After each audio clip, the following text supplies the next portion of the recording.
Welcome to Chillin' 101. We hope this video helps.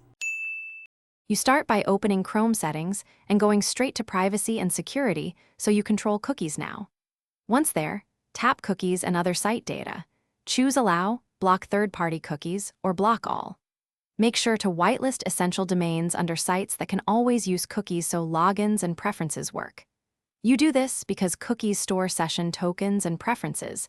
Enabling only necessary cookies reduces tracking while keeping functionality. Take a moment to confirm your selection before continuing.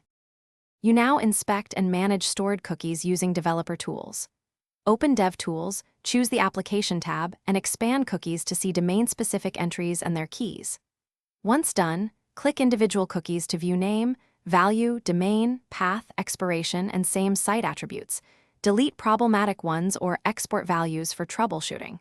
If you prefer a bulk approach, use clear browsing data and select a time range. This helps you remove stale tokens and test changes without affecting other settings. You finish by restarting Chrome to ensure cookie policy updates take effect across tabs and extensions. After restart, visit the affected site and test login, session persistence, and saved preferences to confirm expected behavior.